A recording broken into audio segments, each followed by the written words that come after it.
Good afternoon.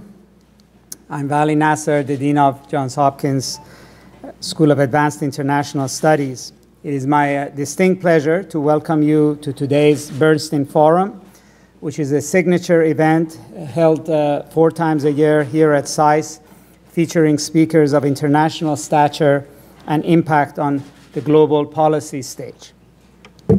For over 70 years, SAIS has served as a platform for policymakers, academics, and students to engage on the crucial issues shaping world events. Today's event continues that tradition of dialogue by bringing leaders and practitioners in international affairs, national security, and finance to share their experiences with our students, faculty, and the broader community. It is my honor and the pleasure of the school to host Dr. Salam Fayyad, former Prime Minister of the Palestinian National Authority, to discuss the path to democracy in the Arab world. Although given his background in economics and varieties of regional issues, I'm sure he will have opinions on those as well. Dr. Salam Fayyad is currently a visiting senior scholar and distinguished visitor in foreign affairs at the Woodrow Wilson School of Public and International Affairs at Princeton University. He's also a senior fellow at the Harvard Kennedy School of Government and a distinguished statesman with the Atlantic Council's Brent Scowcroft Center on International Security. Dr. Fayyad's career has spanned finance, governance, and academia. He served as the International Monetary Fund resident representative in the West Bank and Gaza Strip from 1996 to 2001, and then as the manager of the Arab Bank in Palestinian Authority. He also served as finance minister of the Palestinian Authority from 2002 until 2005. After serving as chairman of the Finance Committee for the Palestinian Legislative Council, he was appointed prime minister in June of 2007. In August 2013, Dr. Fayyad stepped down from that post and founded Future for Palestine, a nonprofit development foundation. In all these capacities, Dr. Fayyad has made his mark on political and economic developments in the Arab world. His is a career that has no doubt impacted the lives of many and is a path that we have much to learn from today. I would also like to thank David Makovsky, a distinguished diplomat and a member of our Middle East program faculty, for making today's conversation possible. And now, without further ado, please join me in welcoming Dr. Fayyad to the stage. Please.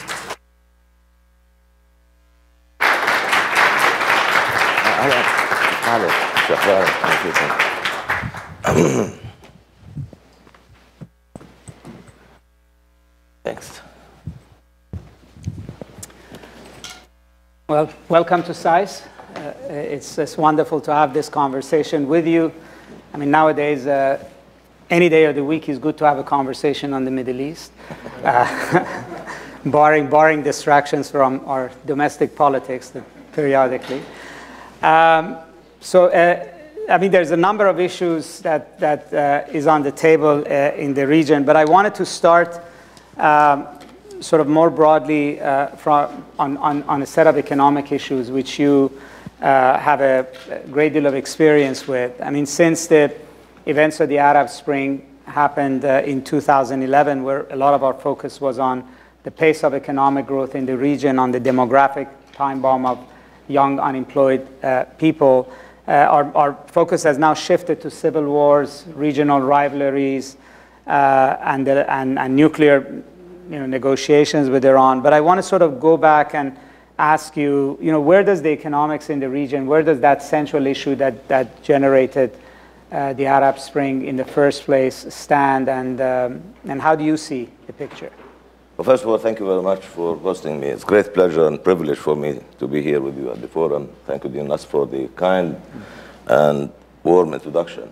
Happy to address the issues under the title which I chose, although I really do not have a ready-made answer for. But beginning with the economics is always a good idea. So thanks for choosing that. That may make it a bit easier. The situation in the region generally is not a favorable one right now. And it has been on this course insofar as the economics is concerned since mid-2014, around that time, in connection with a significant decline in oil prices. And of course, you might say that this affects oil exporters in the main. It does. But the fortunes of the region are tied closely to international oil prices and developments in the international oil market. Now, it is true that oil prices have recovered in 2017. They continue to recover. But what many analysts agree on is that the reality, fundamental realities of the international oil markets have changed maybe this time around for a very long period of time, if not for good. Not so much in connection with demand-side considerations, global demand, what's happening in China, what's happening in emerging economies around the world, but supply-side considerations. And the main huge advances in fracking, tertiary extraction, and oil, including, I would say, especially in this country, which already is changing the landscape here and promises to fundamentally complete that change within a matter of short years in terms of massive capacity. This cannot be ignored. So even though there has been a recovery, but all indicators are suggestive of a reality that has changed fundamentally. That this should have or would have an immediate impact, negative impact on the economic performance of oil exporters is obvious. Less obvious but no less true is the impact, indirect impact on the performance of other economies in the region, which depend on oil exporters in a variety of ways, whether it's trade, remittances, or aid flows. So, but lastly on this issue, just to really make the point about the importance of oil to the economic fortunes of the region, the oil exporters combined actually control a significant portion of the overall economic weight of the region. So clearly, if you have something that affects that center, clearly is going to have ripple effects on the negative ones, on the performance of other countries. This could not have come at the worst time, actually, given geopolitical developments in the region. You talked about the eruption of the Arab Spring beginning in late 2010, early 2011. That's a major seismic development. It affected directly several countries, indirectly all. It changed this discourse, raised fundamental questions as to where we're headed. Add to that is a major economic weakness that the region has been suffering from for a very long period of time, and there is no easy solution to it that I can see, namely unemployment. Ours is a region that is actually subject or has been facing a major unemployment problem, particularly amongst its youth. And it's amongst the highest in the world, by the way, if not the highest by some statistics that I'm familiar with. And that problem, as I said, is not one that is about to go away anytime soon, given the age profile of the population of the region. Where I come from, as a matter of fact, 2/3 of us Palestinians alive today are millennials. More than 50% of the population in the region as a whole is under 25 years of age. And a mere 3.4% are 65 and above. So this is a very, very, very young population throughout the region, generally speaking. So you're not looking at a problem that is likely to go away anytime soon. Of course, many analysts have linked that to the eruption of the Arab Spring years before, but this is a reality that's been going on for a long period of time. It's not going to go away anytime soon. Complicating the negative outlook, if you will, for the region economically as a whole is something that's directly related to the eruption that took place in late 2010, early 2011, the Arab Spring. Case of dashed hopes and expectations, the high hopes inspired by that eruption for better life, for life with freedom, dignity, freedom from state tyranny and what have you, quickly dissipated and gave way to disillusionment, actually leading many to conclude that this is a region that's really actually doomed to a very long period of instability, to say the very least. And given, of course, evolution of events, the violence, massive loss of life, and tragedy, hard to argue with that. That led to conclusions that people can differ on, and that I would like to have an opportunity to discuss and converse with you and people in the audience, whom I thank very much for having taken the interest to show up for this conversation, to talk to you all about. So, this actually raises interesting questions in terms of the political forces that we saw come to the fore after the Arab Spring, in particular the Muslim Brotherhood Party that particularly in some countries like Egypt, represented the social frustrations that was generated by the economy. There is a sense that that force is under control, and particularly at least a quartet of countries, Saudi Arabia, United Arab Emirates, Egypt, and Jordan, have put together a plan in which to sideline it. I know they've also been very prominent in the Palestinian territories. Thinking about where the region goes in the future, where do you see that sort of social movement, the kinds of voices that spoke for the frustration of the youth going? In my opinion, that's where the focus should be, really, on questions like this. What to do to unblock the channels that have for long impeded progress toward more progressive, more responsive and responsible governance frameworks in the region, frameworks that are capable of bringing about better performance. There are a lot of indicators out there that suggest, long before the Arab Spring, as a matter of fact, that ours is a region that has lagged behind, economically speaking, in addition to other areas. For example, we Arabs account for 6.6% of the world's population, but only for 2.3% of its output, gross world product, if you will. Now, that by itself is not necessarily an indicator of backwardness, granted, given the dominance of large economies of countries with relatively small population. But a case of convergence has been taking place amongst the developing countries as a whole and certain country groupings. Not true of Arab countries. In fact, but for periods of rising oil incomes, the exact opposite had obtained, meaning divergence away from gaining a greater share in world output. So lots of challenges, as I say, and it is precisely on issues of the kind that you just raised. What is it that really can be done to unblock those channels that are capable, if used properly, to bring about positive change for the better in terms of how the region is governed, country by country, or at the level of the region as a whole. It seems to me a great deal of work is ahead of us, and lost in the detail, as a matter of fact, and lost against the backdrop of interest in the issue at the macro level, up to and including the assertion that somehow there is no such thing as a path to stable democracy in the Arab world.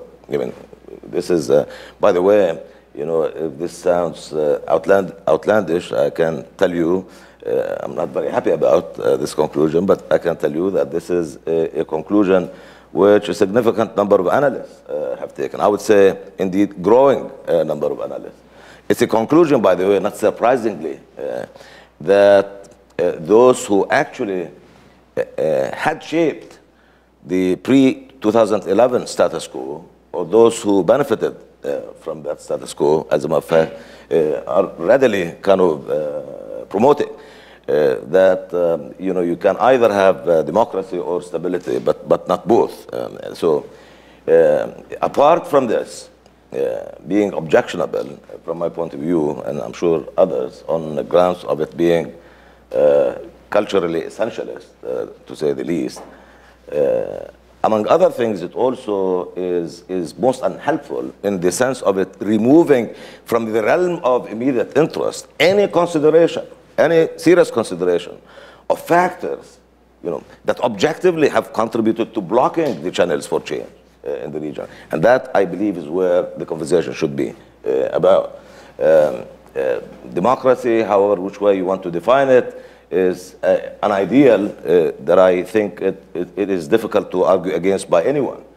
But somehow to kind of really label a region as one that is doomed completely to a state of endless instability, turmoil, and upheaval, if it really were to try its hand with heaven protect us from governance frameworks that are inclusive, that open things up, that really stop completely, or at least arrest the tendency to have the political space completely controlled by the officialdom. These are actually issues that are worthy of serious consideration. What can be done to really begin to effect change in those areas on a path that could at some point lead us to stable democracy? So at least a number of countries in the past few years, in Egypt, in Saudi Arabia, have come out with very sort of large proposals about restructuring their economies, diversifying their economies, addressing these sets of issues.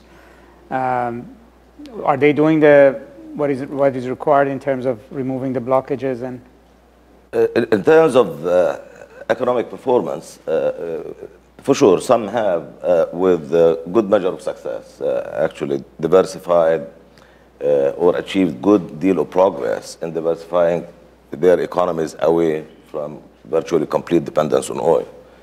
But even the most successful, actually, amongst those, you still find that their revenue base, the government's revenue base, is not sufficiently diversified, meaning it's still heavily dependent on oil and gas proceeds, hydrocarbon proceeds. The other thing that actually should not really be missed when you look at data and analyze it, and I'm glad I'm speaking at the school here, as a matter of fact, that pays attention to these kinds of details, is to really actually look at the extent to which government finances are dependent on hydrocarbons. It's well and good to look at various sectors of the economy and to say, private sector is contributing an increasing share in tourism in this area, that area, and the other area. A very important question to ask is the extent to which that diversification is being reflected in government's finances, in its revenue base.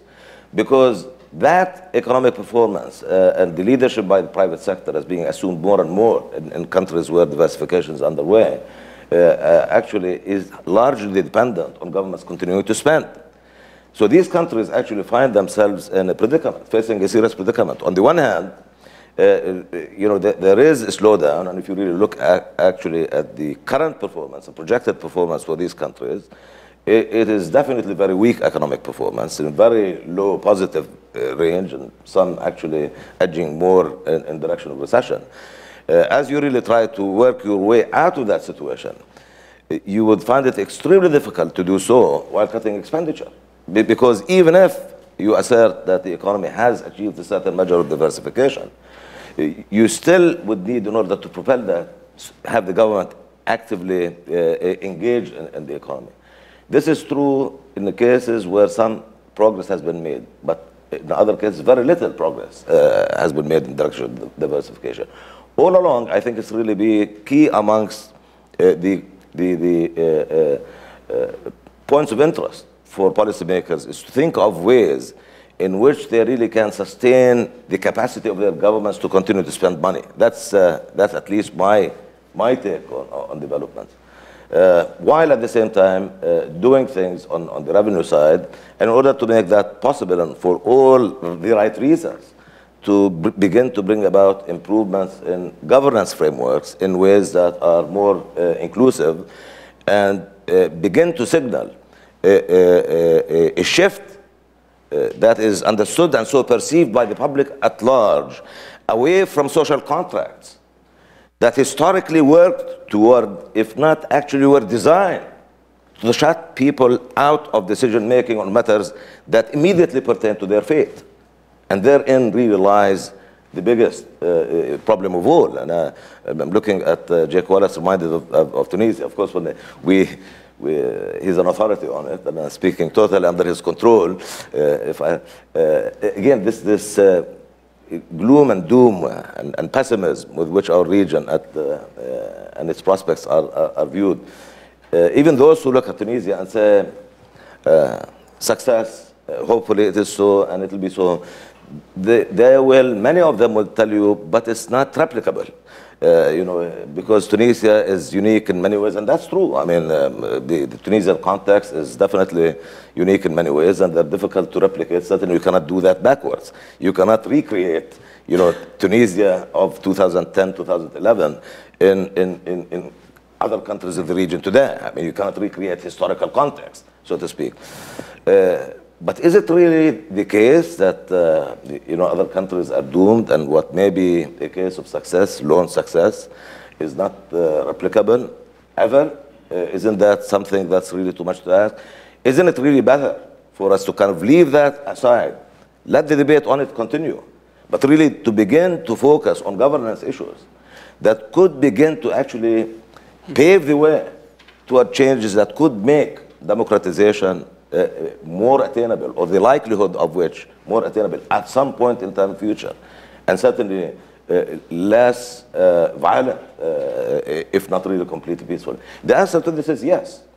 If we somehow begin to accept an approach to getting there that is based on incrementalism, but not any kind of incrementalism, not one that is based on postpone things because they're difficult, but rather choose to do things that have the potential of making other changes possible. For example, if we are to really take democracy as that, to be a reflection, an embodiment of the aspirational ideal of government of, by, and for the people, as the aspirational ideal, several questions. First of all, that aspirational ideal did not really actually materialize, did not come into being anywhere in the world that I know of historically immediately after an eruption. It took a very long period of time for that to happen. This is, well, it may be seen as if I'm saying it's a matter of time before things like this happen in the Arab world. By definition, it is a matter of time, but it's not only a matter of time. We really need to do something in order for that to happen.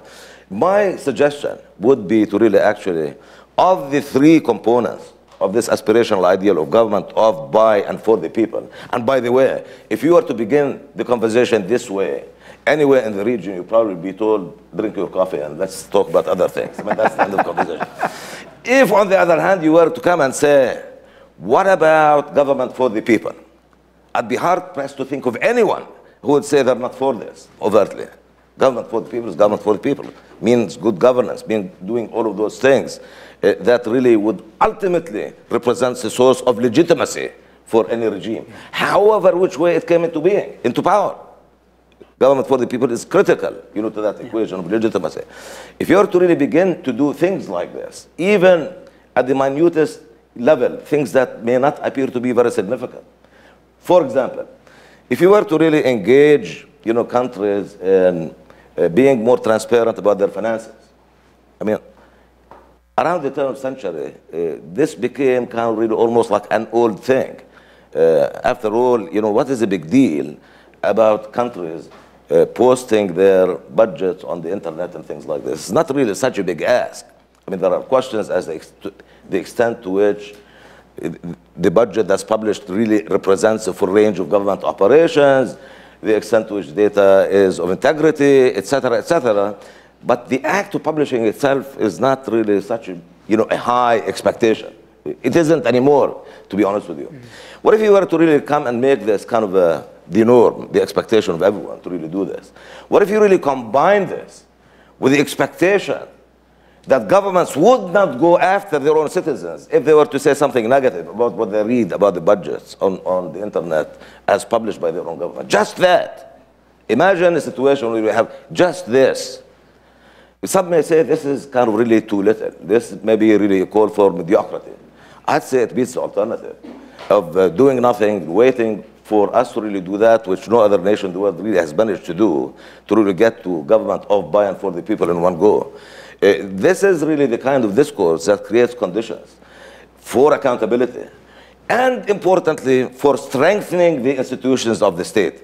So when those institutions, when the states come under pressure, as happened in the immediate aftermath of the eruption of late 2010, 2011, there'll be institutions other than the security establishment that are sufficiently strong to really carry the change and carry it forward. That, I believe, is a little bit more promising. By the way, I'm not telling anyone to stop calling for full-fledged democracy. I mean, you know, if I'm really making what appears to be a call for a bit of modesty as we really approach the enormously important task of democratization, because this is really ultimately about, you know, giving people that which is theirs. They are the source of authority.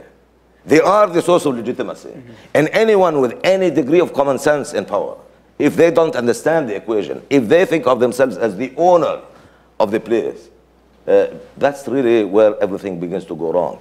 That really is the landmark, the hallmark of failed social contracts of the past many decades in the region. Changing that status quo, changing that situation is not something that really can be accomplished quickly, is not something that can be accomplished by quick elections that are not, by elections that are not preceded by opening up the political space for participation, involvement by all, including especially the young people who have been excluded completely from discourse. They really don't know much. If we're talking about us, for example, I mentioned the fact that 2/3 of us are millennials. I mean, they really cannot relate much to what was going on, even in the 90s, if at all. They were not there. If they were too young to remember any of it.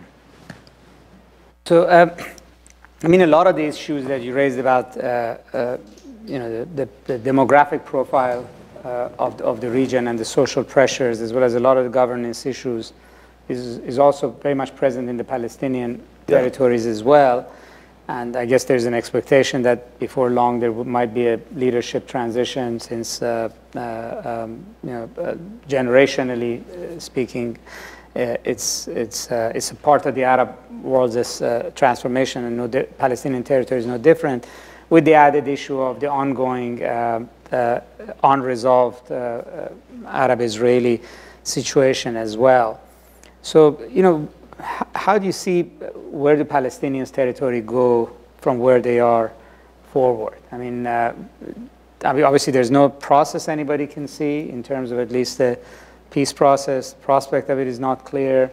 The demographic pressure is there, economic pressure is there, and also a set of governance issues are also, that you mentioned, are there.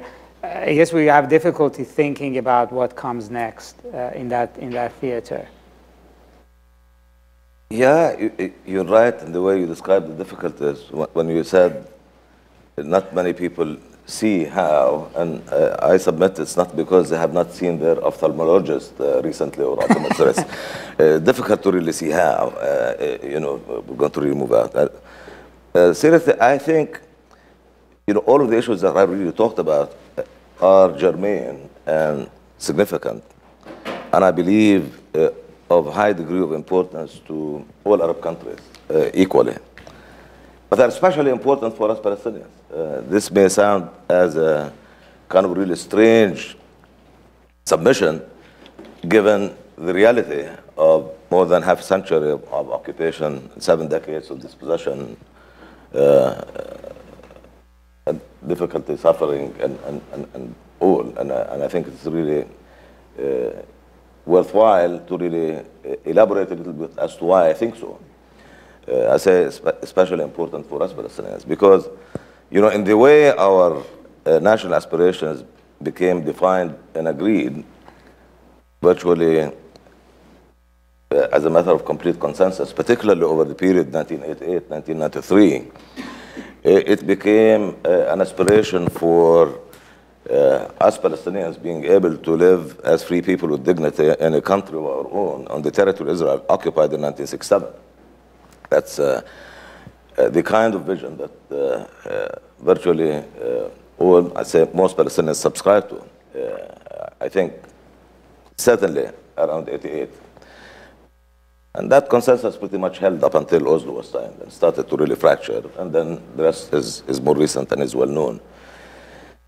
And hence, so statehood is central, you know, to this program, I mean, to this aspiration. Palestinian statehood is central, even for those who say, you know, two-state solution, two-state solution. I mean, I think it's really better to really actually not just even say it this way. One of these two states, I remind everybody, has been around for 7 decades, actually, minus few days. About to be seven decades old for sure. So two-state, concept is really about asking question, what is it that really needs to be done in order to make possible the emergence of that other state to really complete the picture of having two states. And that other state happens to be Palestinian. And because it's Palestinian, building it in the form, projecting its reality on the ground, is first and foremost a Palestinian responsibility. It is not one that we Palestinians can really assume without really feeling the effects, the constraints associated with the highly oppressive and capricious occupation regime. I know all of that, but this is not to say we can do nothing.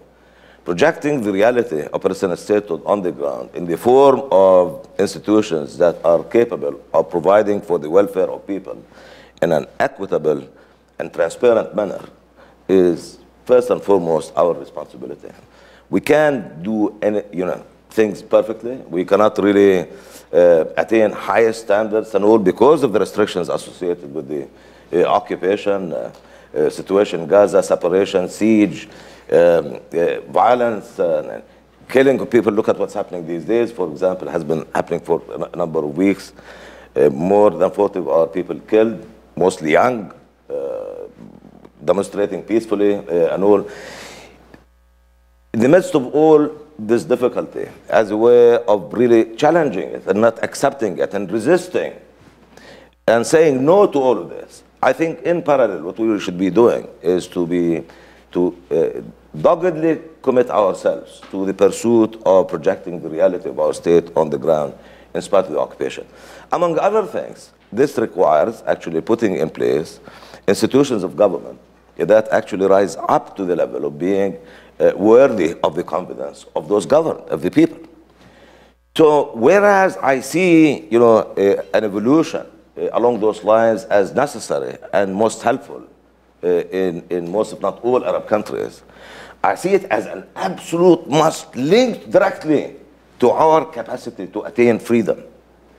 You understand what I'm saying? Because success in doing so really begins to get our own people enfranchised and begins to really get everybody at all levels, not only the officialdom, but people, civil society, young people, involved in that act of self-determination and trying to really actually actualize and realize it. How? By assuming full agency in our own liberation. That to me is inspirational. It is most liberating. So yes, it is useful. It's important to really pursue these things elsewhere in the Arab world.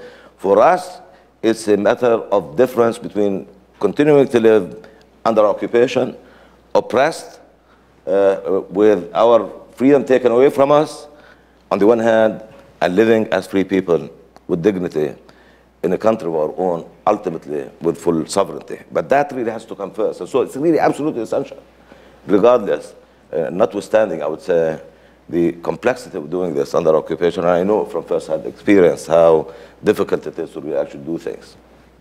That's interesting. In other words, sort of turning the process on its head. And yeah, but it's kind of really, if you think about it, it's a necessary thing, particularly against the difficulty of really seeing a way through, this crash, if you will.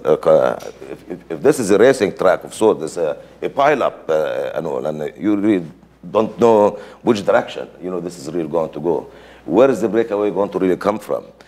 And that breakaway, I think, can begin to discernibly be felt if we really begin to become active and proactive in taking that agency in our own liberation. We could really begin to change the discourse against the backdrop of all of the negativity that's out there. We have every reason to be angry at steps taken internationally, including by recognition on the part of the United States government, President Trump of Jerusalem as capital state of Israel. And that is more than legitimate and certainly understandable, for sure, in our case. It is both wrong-headed and, from our point of view, wrong policy. But we can change this discourse. At least we can attempt to change the discourse if we really add to saying no to it, actually, an agenda that really basically tries to look at what it is that we Palestinians can do for ourselves, beginning, for example, with reuniting our polity. Right now, we are suffering from a very serious case of separation that I believe is standing in the way of us being meaningfully at any point, without really resolving it, being able to really make a difference in matters that pertain to our faith. So there's a lot to do. There's a lot to complain about, for certain, and I mentioned a few things to complain about, not everything, but there is scope, and I think a necessity of us really doing things in order to make a difference. My last point on this is not really a question of semantics. It really does reflect a state of mind. Again, this is really about Palestinian statehood. It has the word Palestinian in it. This should mean something. If it is not us, who's going to really do it for us? If we're really not in the driver's seat on matters that pertain to our faith, like building our own home, yes, we need assistance.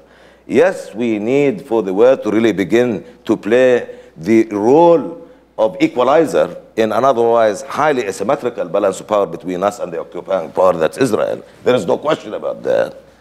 But what I'm really saying is that we must be in the driver's seat, along the path to freedom. This is our own home. We're the ones to build it. We need help doing it, among other things, by, trying to really look for and deploy and mobilize that kind of force that really leads to a recalibration in a way that brings about more symmetry in an otherwise highly symmetrical balance of power, but also in a material way, in a technical way, and what have you. But ultimately, it's really up to us to do it, for sure.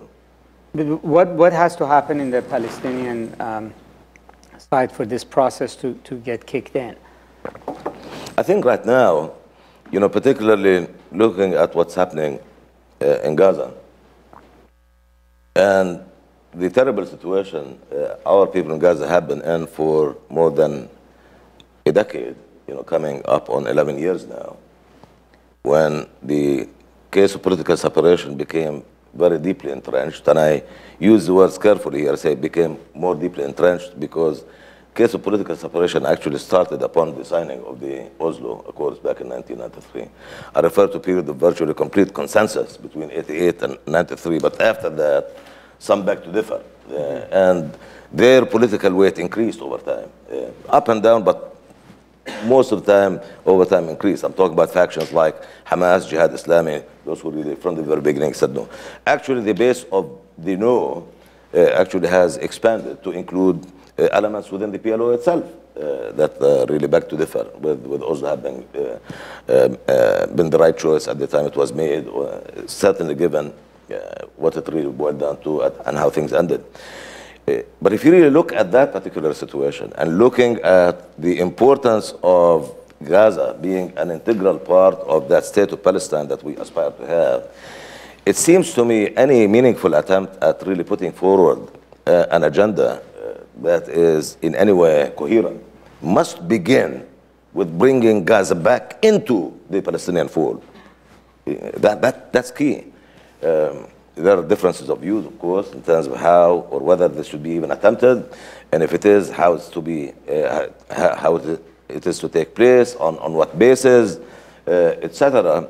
But there cannot be disagreement as to the necessity of it. I mean, I just don't see how we can be serious about having an independent, fully sovereign state of Palestine if Gaza is not a part of that equation. And I say this analytically, not emotionally. Gaza is home to some 2 million Palestinians. I remind everyone. And actually, in Israel, those who still say they are for two-state solution make the argument, that's not my argument, it's theirs, that Palestinian state responds to Israel's own needs, given demographics and all. Well, with the separation having been on for about 11 years now, a state look-alike, Palestinian state look-alike, has emerged in Gaza, effectively. It's kind of really separate from Palestinian polity and all. And over time, more and more, those 2 million of us who live in Gaza are thought of as, well, outside demographic equation altogether. Now, this is hugely detrimental from the pursuit or any serious pursuit of our national aspirations concerned. That, I believe, is something that happened already. I'm not speculating on. But if if I'm right in this assessment, what is there to actually stop anyone from, if not now, a year, 2 years, 3 years down the road, to begin to really actually think of, just as the 2 million of us in Gaza today are thought of as Gazans, what is to stop anyone, a year, 2, 3 years down the road, from thinking of those of us Palestinians who reside in what is known under Oslo as areas A and B, meaning urban areas of West Bank, with the concentration population, what is to prevent them from beginning to think of us as West Bankers and not Palestinians? The point I'm really driving at here, this really actually is devastating our identity in a political sense at its core. And the success once attained in claiming that, vision to be really a lighthouse, so to say, a compass for us. All of a sudden, we are really suffering from a severe case of fragmentation that is really actually impeding, in an objective way, and I'm saying, our ability to being able to have that state. It's very serious. People talk about ultimate deal. We ask the ultimate deal, the language of President of the United States, ultimate deal. I think from the point of view of the existing Israeli government, the ultimate deal is not something that they're waiting for. They're looking at it. The ultimate deal exists already. And it exists in the form of mainly 3 state structures. A state look-alike Palestinian in Gaza, another state look-alike Palestinian on some 40% of the West Bank, that's areas A and B, with C, area C, which is about 60% of the landmass of West Bank, effectively kind of annexed, not legally, not formally, with some in Israel, Israeli cabinet having calling for its annexation, formal annexation, for a long period of time. It's sparsely inhabited. And the third state reality is, of course, Israel of 1948. And I sometimes add to this, statelet for the settlers as well. That's the reality. It's not, one state reality that people are talking about that is replacing the aspiration for 2 states living side by side in peace and security.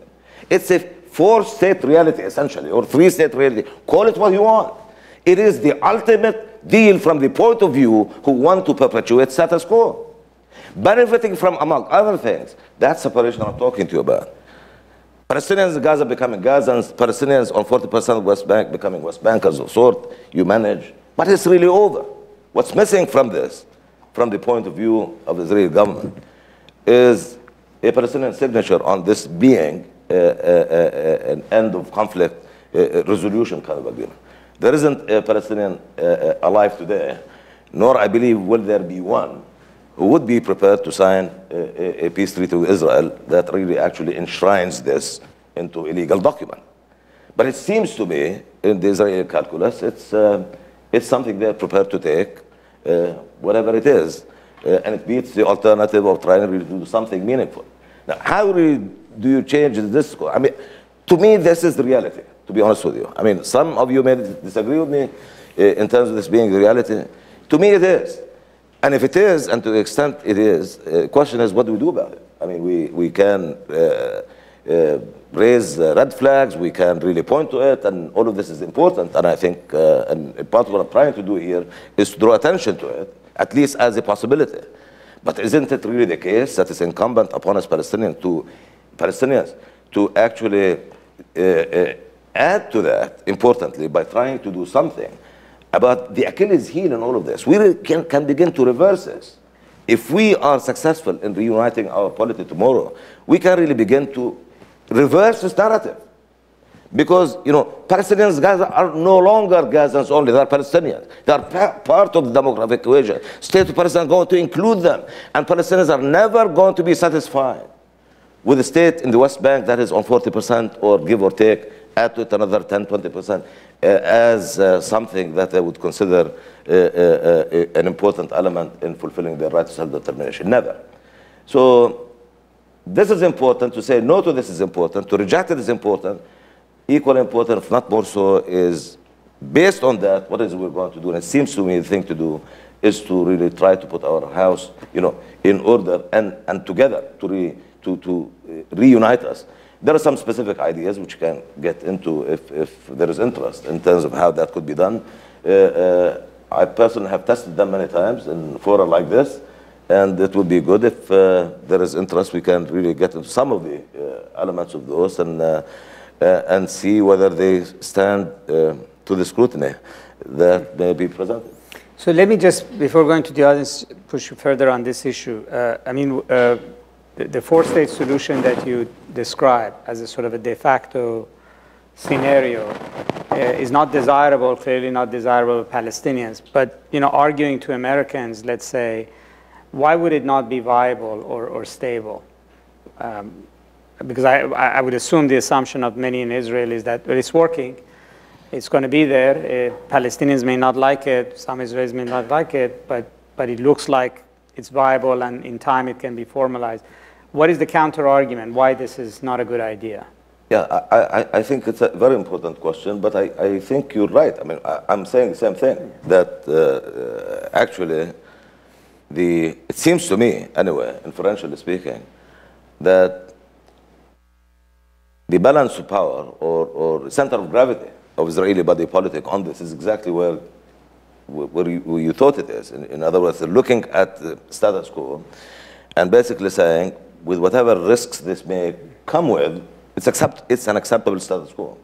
So their calculus is that as far in the future as they can see, it's sustainable, if not naturally, given the disparity and the balance of power between the sides. I mean, I think this is the calculus. And that's why I personally question those who try to lecture Israel on the virtue of doing the right thing vis-a-vis the Palestinians, because it's not really in their own interest, because they will end up having one-state reality. I mean, what's wrong with this? I mean, is actually a presumption that Bibi Netanyahu's worldview of a solution is equivalent to theirs. And it seems to me his worldview of what a sustainable solution is more or less the status quo. Now, that's their bet.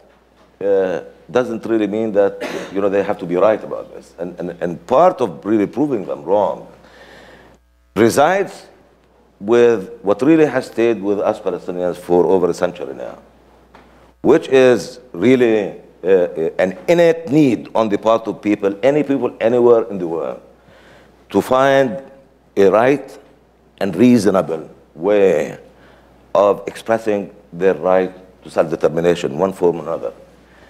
Once you are a people and you have a yearning of this kind, it really doesn't go away. It goes through cycles, ups and downs. People get busy thinking about other things. There are distractions. Palestinians have seen their cause kind of move from the front burner to the back burner to the front burner again. It's one constant. It may not be so in policy circles, but not in Palestine. People in the region generally, they really still view this as a very important cause. I can tell you, there was about, I think, a year and a half ago, a football game, like real football, not soccer. Yeah, real football, in Algeria, between Palestine and Algeria, with the Algerians hosting. Palestinians scored, and people in the stands were cheering Palestinians against their team happily. So this is a cause that's really important. It's not really going to go away. This status quo actually has within it elements of injustice that can never be sustainable, in my view. Nor should they be expected to be sustainable.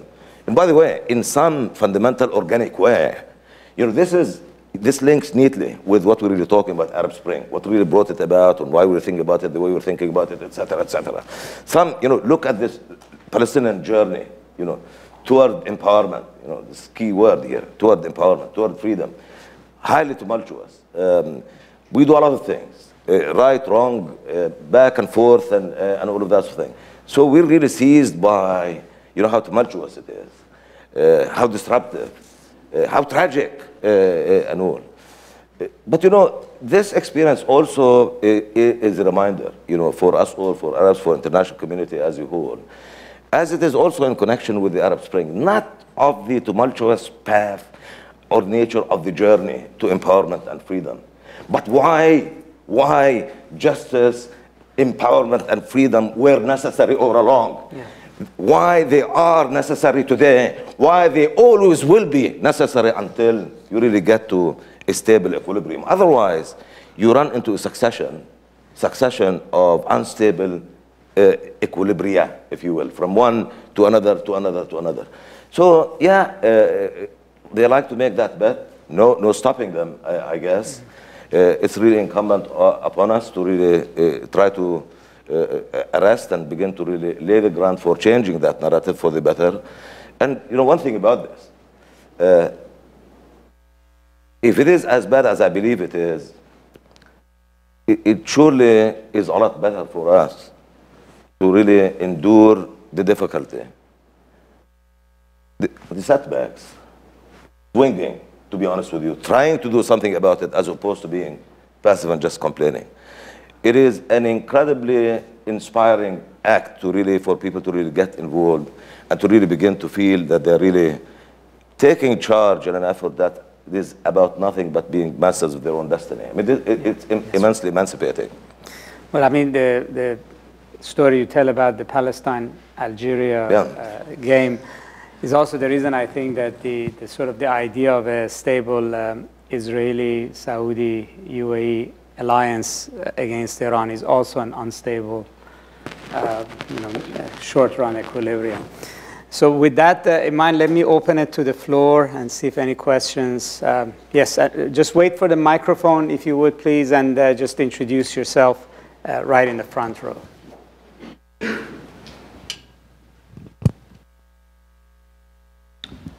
Nizar Farsakh, I actually worked with Dr. Fayyad for 8 months a while ago. We count this against you. My question is actually about your experience. If you could share a bit more about the changes that you tried to make and the challenges you faced, where you succeeded and where you failed. And it's more along the lines of thinking as a change agent who tried to deliver to the constituency, whether on internal security in Palestinian cities or on the economy, having to deal with the politics, right? The political turfs that you disturbed, right? For people who are trying to do change, that is something that's very difficult to negotiate. How much do you disturb that politic without being sidelined, right? If you want to be effective, you need to stay in the game. And one of the definitions of leadership that I think are very good are a leader is someone who disappoints their people at a rate that they can tolerate, right? Can you say this again? A leader is a person who disappoints his people or his group at a rate that they can tolerate. That is, if you disturb it too much, you are going to get sidelined. But if you don't disturb it, you're going to keep telling them what they want to hear and not what they need to hear, right? And in your case, what can you share from your experience? What are the lessons learned of how to navigate the politics, even when you, theoretically, when you're delivering on the bureaucracy or the economy, you still need to deal with political turf? Thank you. Please. Yeah, well, thank you very much. Good to see you. Yeah, maybe I disturb them too much, to be honest with you, more than the traffic can bear. I find myself actually, again, pointing to my friend Jack Wallace. Actually, I heard him say this, so if he were not here, I would not have attributed the quote to him, but he's here, I cannot. I have to really say he said it. He actually said, for these things to work, you have to have two things work together. You have to have governance right, you have to have politics right. If you have both governance and politics working right simultaneously, then you have something. If you have one or the other, it's not tenable. It's not really going to, produce what you. And maybe this is really a case in point. I mean, not the only case in point in the region, but this is really a case in point, where the overall approach was right and politics was not. At least, both did not obtain simultaneously, but for very brief periods of time. Something was missing from the equation. Expressions of goodwill at the time, enormous from all sides, and everyone can really feeling that this is really promising and all. But if you really actually look at what actually happened to provide political legitimacy, if you will, or to validate, this improvement that you're talking about in a political sense, and I believe in Palestinian context, Anything you do, whether it's governance, whether projecting the reality of Palestinian state on the ground, has to be validated in a political sense, because if it isn't, then what you do it can be seen as nothing but an exercise in adapting to the reality of prolonged occupation. So it's key. But in sharp contrast with what was said about this, if you really look at what actually was done, the delivery part of this went as well as could have been expected, to be honest with you, notwithstanding the difficulties on the ground. And it was hugely challenging, from security to development to strengthening institutions, dealing with vested interests, and all, many stories about this. But what is it that was done to really provide the political empowerment needed? And I would argue that actually not much, if anything at all, and in some instances actually exactly the opposite happened. To begin with, for example, you yourself said it, Nasr, at the beginning, the reality, the context is dominated by reality of occupation. It's an overlay on top of everything else, on top of governance, institutions. We can't forget it. If you look at that part of the equation and ask yourself the question, what is it that really actually Israel did compared to what it said about excitement about this? What is it that actually did to validate this in a political way? I'd say not much. Actually, maybe even it's a negative. Negative in two important ways for certain. No discussion. One is continued settlement expansion while all of this was happening, which ran in the face of what we are really trying to say in a political sense. This is an act of building state ahead of really getting sovereignty for it, all the while when the prospects for sovereignty were eroding under the heavy weight of settlement enterprise of Israel. So this is kind of the weight of the settlement enterprise of Israel in a political sense. That's a political dimension of it. Second, not many people paid attention to it. I did, because I really felt it, and it's very important. It's continued military incursions by the Israeli army into so-called areas A and B, urban areas of the West Bank, notwithstanding the substantial turnaround, major turnaround security conditions there. My friend Jake Wallace is a witness to that. As a matter of fact, he was there at the time for the earlier part, and you could see actually things really changing so dramatically. But why is it that Israel continued to feel it necessary to send its army day in and day out, night in, night out, repeatedly here and there and everywhere? And that clearly undermined us, and it really very much ran counter to our, selling point, political selling point of this. That this is really an exercise of building that's going to really lead to sovereignty. Symbolism here is very important. Had we really been able to get that from Israel, and by the way, had they really actually obliged, this was really a long-standing ask, had they obliged, they would have really been implementing Oslo as they should have implemented it, and as they implemented it up until the eruption of Second Intifada, which is for them not to cross into areas A and B, security-wise. But that really, cities of West Bank, area A, they would have been living up, and conditions changed around so much, so dramatically to the better, that they certainly could have done that, they would tell you. But they didn't. And my argument at the time was, like, if people were to really see that happen, our people, then they really actually would begin to invest in this as an exercise that could ultimately lead to sovereignty and freedom. Because state is first and foremost defined by where its security services are, not by where the Israeli army is, which is like in the city, is the heart of Ramallah, Jenin, Nablus, and Tulkarm. And that's what people saw day in and day out. Strangely, at the international level, around the time when our program was supposed to come to fruition, when we actually were declared state-worthy by the world, and around this time of the year, back in 2011, April 2011, for 3 years in a row around that period, beginning in 2010, we had shortfall of financing for the PA, itself direct financing, on average by 30%, which really substantially impeded our capacity to meet obligations, including salary payment. So to the skeptics, this was kind of really a gift from heaven. They say they're ready for state. They cannot even pay wages for their employees. Thirdly, I think it's really important to understand. I mean, this really was not adopted. This worldview, and this is where the politics actually was not right in the main. This was not really viewed at all or adopted as a fully integrated political vision by Palestinian political body at all its levels. It was a government platform, but it was not something that, say, the PLO, for example, had adopted. So it was viewed as an add-on. So, what's convenient, we say to the world, look, I mean, we built a very nice Minister of Finance, we have a very good Bureau of Statistics, and we, are working on reducing unemployment, investment is rising, people desiring to leave the country, polls say the numbers are going down. So in other words, these are kind of data points that we're happy to take off, thinking of them more as an add-on. And actually so much so that in the preamble to the landmark resolution of 2012 by the General Assembly, November 2002, in the preamble, there was a reference to the Palestinians having crossed threshold of readiness for statehood. In other words, it was used, to really get that. But it really never was adopted as a fully integrated political vision in the sense of it really covering it all, in the sense of it being the driver of everything else, to where you need to subordinate your other, including diplomatic moves, to the timeline and to the diktats of what this would have required. I can tell you, for example, you asked me about my own experience back in, I would say,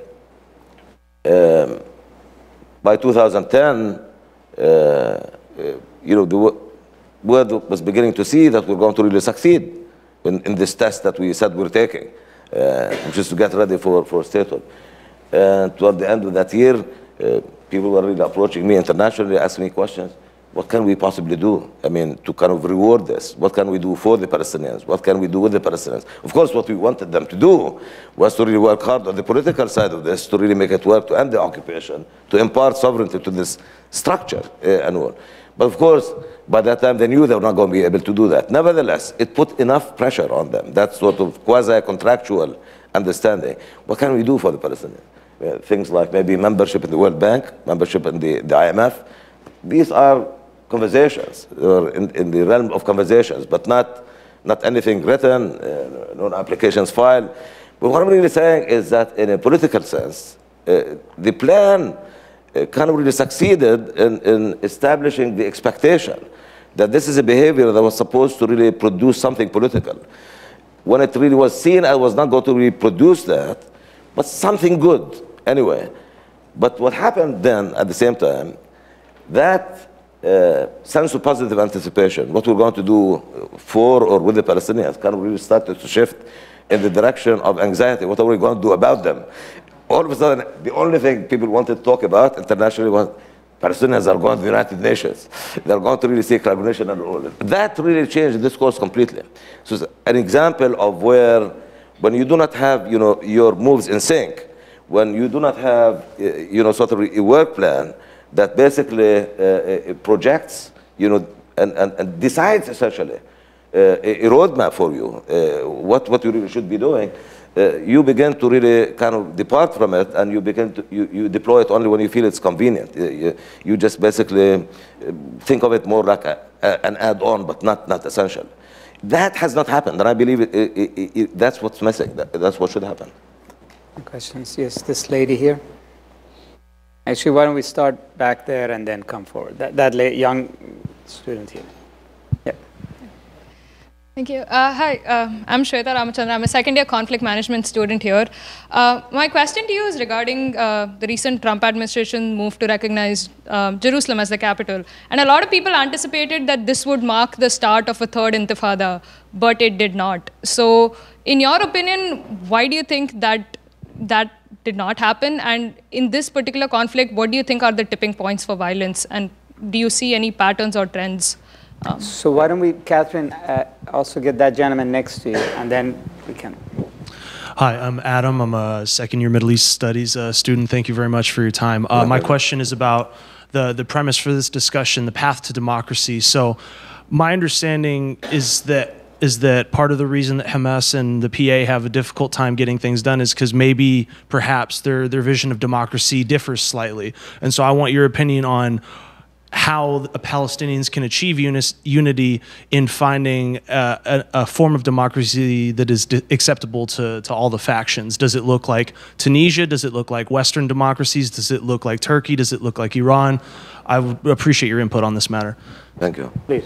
Yeah, on the first question, why is it that when there was this expectation and talk of a big eruption in reaction to the Trump announcement on Jerusalem,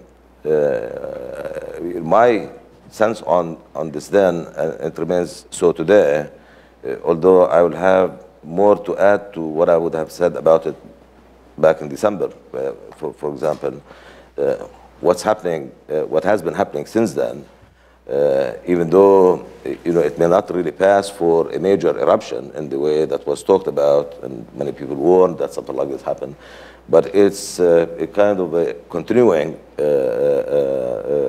rejection, not solely based on this, but certainly inclusive of it. But what I would really say generally is the following. I described that move as wrong, and I really meant it this way from our point of view, certainly, as Palestinians. And so, in a fundamental way, it adds to an already deep sense of injustice that is felt so broadly and widely amongst Palestinians. So therefore, my own thinking on this is when the next, not if, but when the next big eruption happens, this will have importantly contributed to it, because it really adds enormously to a pre-existing sense of the injustice that's there and pervasive. So to those who are really, quick to point to, well, where is it? The Arab and Muslim world, people said they're going to really do this. And some kind of really wrote about this gloatingly. I'd say not so fast. The fact, sometimes it takes a while, for things to happen. Sometimes, things appear to be really completely normal, as they did, for example, on the eve of breakout of the first intifada, not the second intifada, for example. All of a sudden, it was this thing that really sustained itself for a number of years, and it was inclusive of major and definitely varied several segments of Palestinian society.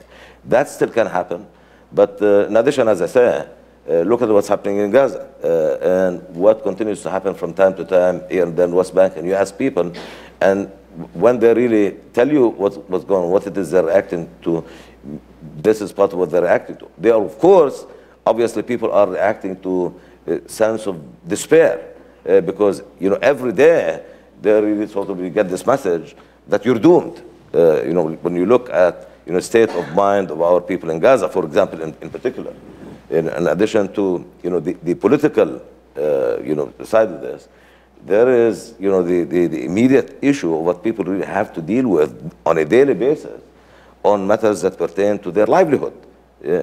Like eating, drinking, and having electricity, being able to travel for any reason whatsoever, if you really need to get an education or treatment or whatnot.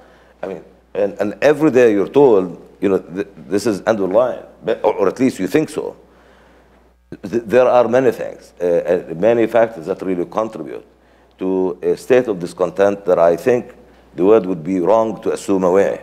And I think it will be to the detriment of us all if that is discounted on the possibility of a major destabilizing event were to happen. All of these things could add to it. So not so fast, I would say. I mean, things could happen. I'm not hoping for instability or anything like this, but in the way things evolved and the way things happened before, I certainly would not really rule that out. Not that nothing is happening already.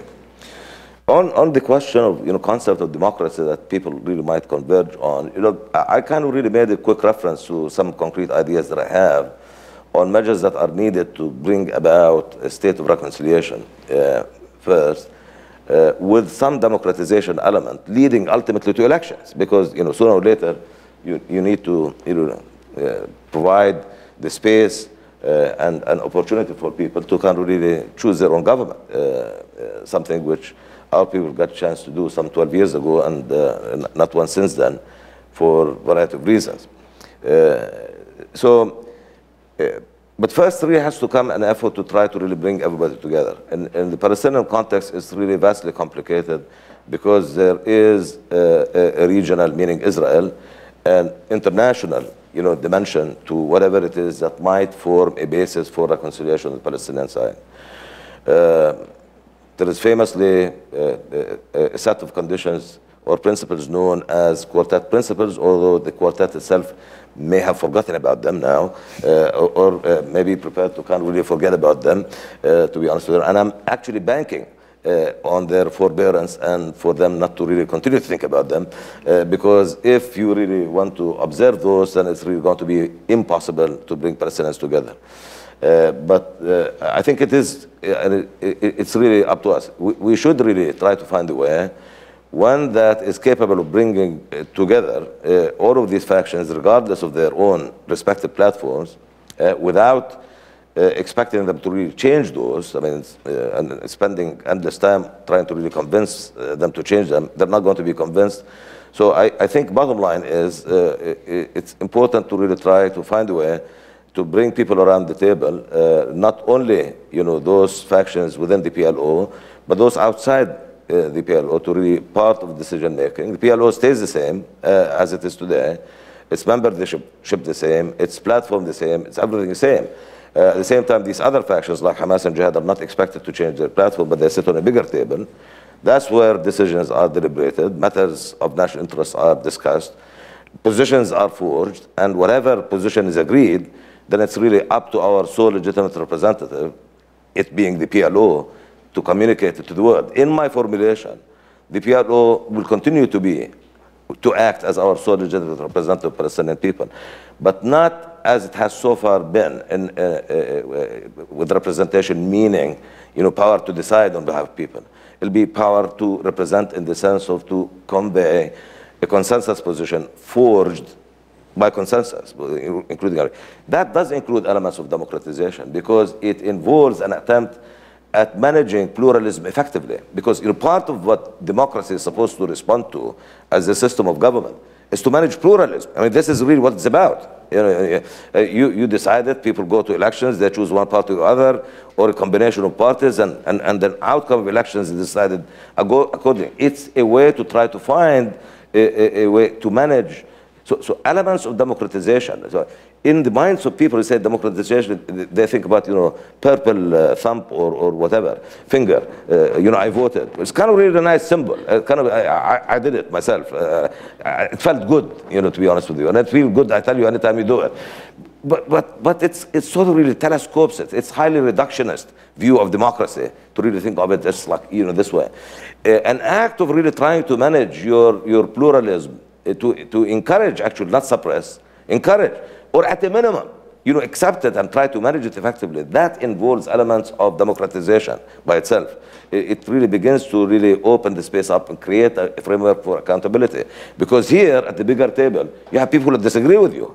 You have people that, by the way, also from the point of view of conflict resolution, it's a lot better from the point of view of Palestinians and their representation in meetings with Israel, internationally, whatever, for our leadership to be able to say we have partners. Israel has done this for a very long period of time, where it would be taken as a given. Oh, but Benjamin Netanyahu cannot do these things because then his coalition would fall apart. What is it that Mr. Netanyahu is being asked to do? Stop settlement activity, stop violating international law. So basically what I'm really saying is that there's a lot that we really stand to gain if we really begin to broaden the circle and be inclusive, but not without sensitivity to our needs. Our needs include, importantly, taking care of the needs of some 5 million Palestinians who live in the territory occupied by Israel in 1967. That brings about certain requirements that must be responsibly thought about. It really would follow, therefore, that we should not really, as some would call on us to do, to destroy the bridges that the PLO has succeeded in building with the world. That's why I say, keep it. keep it. Do not really move away from this and things like this. At the same time, find a way to include people in managing the affairs of people must be in Gaza. Have a national unity government that's inclusive. Yeah, that's not election that's producing this, I agree, but imagine a government that's representative of full political spectrum. Would the government withstand public scrutiny against a certain act or commission, done, if it is constituted this way? I'd argue no. It's very difficult for the state to act in an autocratic way, an authoritarian way, if its government is comprised of a multiplicity of factions, where if anyone feels wrong, they will bolt out and the government would fall. So that introduces a layer of accountability. What are we really talking about all of a sudden?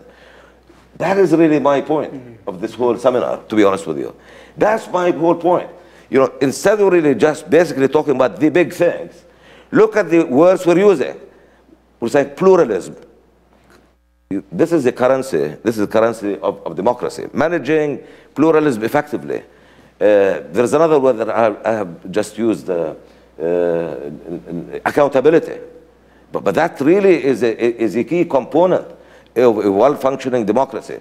So while we're kind of really arguing and disagreeing whether Tunisia is replicable or not, if it really is declared a success, and I hope it will be for sure eternally, all of that is encouraged. Continue to say all of these things, continue to be critical, but all the while, let's really actually begin to do things. Because I'm someone who really believes in the possibility of a positive dynamic for change flowing out of movement. If you're a Palestinian, that's not really a matter of choice. Look, you're in a corner. You're being pounded from all kinds of directions. You can't sit still. That's a recipe for disaster. You really need to move. It just may be the case as you begin to move that you really create a positive force for change. A positive dynamic for change begins to really evolve out of these steps aimed at unity, ultimately. And by the way, this scheme, as I said, it really needs to be sensitive to all its needs. So you can't really come and say, we absolve ourselves of all commitments made back in 1993. But we cannot really expect everybody to agree to them, because not everybody agreed to them. So you cannot really expect factions that disagreed with Oslo to come and say, we hereby agree to an open-ended commitment to nonviolence. But you can get them to agree to a truce, for example. That beats the alternative of nothing. That beats the alternative possibility of an escalation at any given point in time. You see what I'm saying? So you have something to work with. And finally, end of the road, there's some political discussion that needs to take place. And before the end of this transition period that I'm talking about, there's going to be election. But guess what? By that time, the political space will have become substantially more open than it is today, with a lot of people really having a meaningful shot at participating in elections, at electing and at being elected. So all of those questions about the transition of authority, who's going to really be the leadership and whatnot, all of them begin to be answered in a natural flow of things, in a way that is not disruptive, in a way that is not destabilizing, and in a way that is not stifling politically. So my point is, let's really begin to move. End of the day, we may settle onto some form of democracy that we're content to do it. How people really view democracy or certain democratic arrangements as acceptable, what they regard as reasonable, I tell you, it's a concept that I do not believe is fixed. I'm reminded of something political science students must have really heard before, so it shouldn't come as a revelation. Chinese Premier Zhou Enlai was asked back in 1972 what the impact of the French Revolution was, he thought. He famously answered, it may be early to tell. So I think, what really I'm against when it comes to our region, as far as our region is concerned, is all of a sudden everybody tends to become an absolutist. Either you are Jeffersonian democracy tomorrow, or you have failed. Worse, you are doomed. You're never really going to get there. Was democracy in the United States always the way it is today? Hasn't the United States really gone through a civil war along the way? People really forget about this. Is the United States a country where there is an absolute equality practice today, where people really feel it this way? Is the legal framework a lot better and protective of equality than it was when it was conceived? For sure. Has progress been made? Many things we can ask. One thing for sure, factor of strength, adaptability, ability and capacity to respond to development and change. Change that is driven by where people are. And there is nothing I can think of that is superior to really getting people involved in making those decisions. What you would call that, at the end of the day, I don't know. Maybe we'll invent a word for it, but let's just get there and we'll think of a name. As we say in Arabic, لما بيجي الصبي بنصلي على النبي.